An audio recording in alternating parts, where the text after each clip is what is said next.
C'est presque de l'info, c'est la revue de presse de Nicolas Canteloup. On commence avec le titre principal de l'actu, avec vous Nikos. Oui, c'est moi, c'est Nikos, salut à tous. C'est moi, le flingueur de grasse mat, l'emmerdeur de petit déjeuner, le souleveur de couette. Belle prise, j'ai réussi à emmerder Guillaume Canet ce matin. Salut à tous, ce sont les joyeuses vacances de la Toussaint. Vous l'avez compris, on a hésité à la matinale pour tout vous dire pour ces vacances. On a hésité entre Porto Vecchio, Capri ou Marrakech. Et puis finalement, on a choisi Paris, la rue François 1er. Voilà, je lis la joie sur tous les visages dans le studio de tous mes amis chroniqueurs. Allez, le title surround de ce morning, c'est l'agression de Créteil, vous savez, qui a permis de prendre conscience que les élèves manquent de respect aux professeurs en les insultant ou pire en leur rendant une copie où ils affirment que La Fontaine est une marque d'eau minérale, Picasso est une marque de voiture et Waterloo une chanson d'abat. Le niveau baisse chez nos jeunes, je sais, je les croise au Energy Music Awards tous les matins. À toi, July. Merci Nikos. Pour la première fois, la presse a mis en garde le président. Attention à un coup de fatigue possible. Bonjour Emmanuel Macron. Oui, bonjour à toutes et à tous. Bonjour à cher Guillaume Canet et bonjour à tous ceux ici qui n'êtes pas partis en vacances. Moi qui vous ai toujours pris pour des feignasses, je dois dire que ce matin vous m'épatez. Merci, Monsieur le Président, merci. Vous avez eu un été compliqué avec l'affaire Benalla, une rentrée difficile, les départs de Hulot, Collomb, le remaniement, vous enchaînez avec les inondations, les violences à l'école. Dites donc, ça va pas fort, hein? Écoutez, chère Julie Leclerc, il y a 30 mois, personne ne me connaissait. J'ai eu une ascension historique. Bon, là, il se trouve que je suis en dégringolade historique aussi. Mais retenons que tout ce que je fais est historique. Alors, on va revenir sur ces images choquantes de cette professeure braquée par cet élève. Mais d'abord, un mot de votre nouveau ministre de l'Agriculture. Il a renoncé à proposer un menu végétarien à l'école. Mais bien sûr, pourquoi ? Parce que cela est trop dangereux. Les atos, aujourd'hui, ont tous des calibres. La pauvre employée de cantine, je l'imagine, arrivée avec son plat de brocoli. Mais elle va prendre une rafale de calage dans les genoux avant de l'avoir posé sur la table. Non. Vous savez, ils ne négocient plus aujourd'hui, les enfants. C'est le nouveau monde. Jean-Michel Apathy vous l'a remarquablement expliqué à 7h45 d'ailleurs.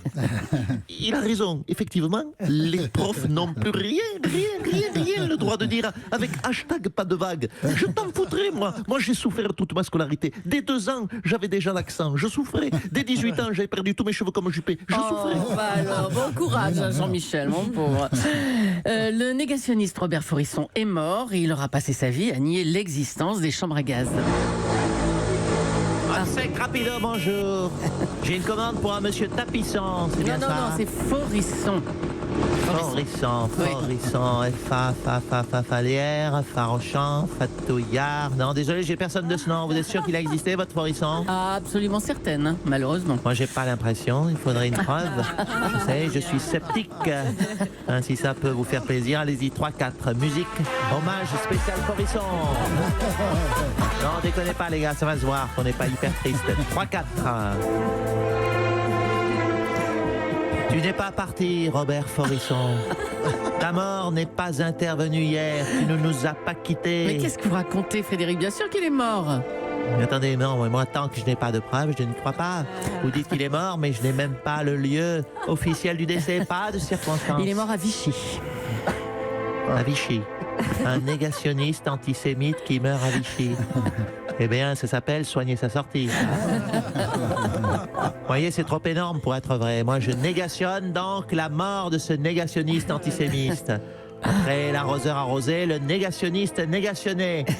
Moi, je serais ravi de l'enterrer à Villejuif, histoire de l'emmerder pour les bonne idée. Malin tout ça, hein. Bravo les garçons. Hier, Ségolène Royal a qualifié le gouvernement de malhonnête. Ségolène Royal, bonjour. Oui, bonjour au gouvernement Moulouniette. Alors, vous reprochez au gouvernement d'augmenter les taxes sur les carburants au nom de l'écologie. Vous parlez d'écologie punitive. Oui, parce que vous savez, je dis ce que je pense. Je suis une femme debout. Ce gouvernement est mon lunette. Et si j'avais été nommé ministre, j'aurais dit... La même chose. Mais non, j'aurais dit... Non, Non, j'aurais dit l'inverse. Hein. Je suis une femme debout, mais quand je suis ministre, je suis une femme couchée. Hein. Je ne suis pas complètement conne tout de même. Hein. Alors, dans l'actualité, il y a ce nouveau hashtag après hashtag MeToo, c'est hashtag pas de vague pour les profs maltraités. On peut lire par exemple cette prof qui raconte la réaction de sa hiérarchie. On vous a traité de sale pute, ne portez pas plainte, regardez d'où ça vient. C'est un pauvre gamin, ne vous abaissez pas. Oui. Alors je résume, parce que c'est tout de même assez complexe. Hein, si vous êtes une actrice et qu'un producteur vous traite de sale pute, hein, c'est hashtag MeToo. Le producteur va être condamné. Oui. Mais si vous êtes prof et qu'un jeune de banlieue vous traite de sale pute, c'est hashtag pas de vague. Et là, il faut rien dire, parce que pour un jeune de banlieue, pute, c'est pas forcément une insulte, vous savez. Non, c'est compliqué de faire la différence en tout cas. Bon, écoutez, pour ça, c'est très simple. Il y a les dictionnaires pour ça. Regardez le dictionnaire français banlieue. Hein. Par exemple, vous regardez un mot pute et vous avez la définition femme. Voilà. Vous regardez un salope, hein, définition femme. Hein. Tospé, femme. Va te faire ken, je ne suis pas d'accord avec vous. Oui, c'est la définition. Vous voyez, quand on fait un effort pour comprendre l'autre, ça va tout de suite beaucoup mieux. Voilà, c'était clair avec vous. Hein. Merci Ségolène Royal. Autre chose, Sophia Chikirou, j'allais dire Chiricou. Sophia Chikirou n'est pas ma compagne, a répondu Jean-Luc Mélenchon à Mediapart. On va rappeler que la conseillère de Jean-Luc Mélenchon était bel et bien chez lui à 7h du matin pendant la perquisition. Mediapart affirme qu'ils ont une relation intime de longue date. Dominique Strauss-Kahn, bonjour. Nier, ça suffit comme défense selon vous ? Pas toujours, ma chère Julie. Je constate que d'ailleurs vous m'appelez souvent sur ce genre de dossier. Je suis un peu votre Éric Dupond-Moretti du cul. Ah, tiens. Bonjour, pardonnez-moi d'intervenir de façon intempestive. C'est Éric Dupond-Moretti, l'avocat, comédien, auteur, chroniqueur et intermittent des médias. Je vous confirme que pour les affaires de cul, Monsieur Strauss-Kahn est de loin, le meilleur. C'est gentil, cher confrère. Poursuivez, cher Jules Leclerc. Dominique Strauss-Kahn, on voudrait savoir pourquoi ça ne suffirait pas de nier des faits. Il est peut-être sincère après tout, Jean-Luc Mélenchon. Écoutez, tout est une question d'émetteur, ma chère Julie Leclerc. Je voudrais m'adresser directement d'ailleurs à Jean-Luc Mélenchon.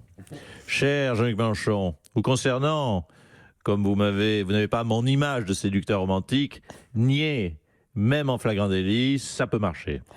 Me concernant ou concernant un homme comme Nikos Aliagas, bien de sa personne, ce serait plus compliqué. Vous savez, cher Julie Leclerc, que j'ai été, il y a fort longtemps, victime d'une perquisition surprise. Ah, par la police ?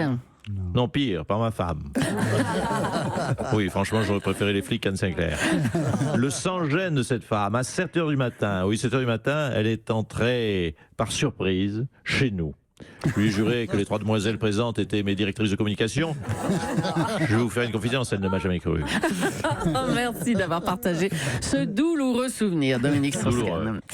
Le JDD revenait sur le retour en grâce de François Bayrou aux yeux d'Emmanuel Macron. Bonjour François Bayrou. Bonjour. Il ne s'agit pas, je tiens à le dire, d'un retour en grâce, mais simplement d'un remaniement qui respecte la place du MoDem avec l'avènement, disons-le, n'ayons pas peur des mots, l'avènement de la star du MoDem, la Rihanna du centre, Jacqueline Gouraud. C'est vrai qu'elle a été nommée ministre de l'aménagement du territoire. Oui, j'aime beaucoup cette femme. Si moi je ressemble à Richard Gere d'après certains, elle est un peu ma Julia Robert. Julia Robert. Oui, elle est peut-être plus Robert que Julia, mais j'aime beaucoup Monsieur Aliagas, cette femme. D'ailleurs, quand je pense à elle, souvent j'ai Jacques. Comment J'ai Jacques. Ah non, arrêtez, c'est dégoûtant, enfin, arrêtez. Non, j'ai Jacqueline qui m'appelle en même temps au téléphone. C'est une coïncidence à chaque coup. Quand je pense à elle, j'ai Jacqueline qui m'appelle. C'est vous dire si on est connecté.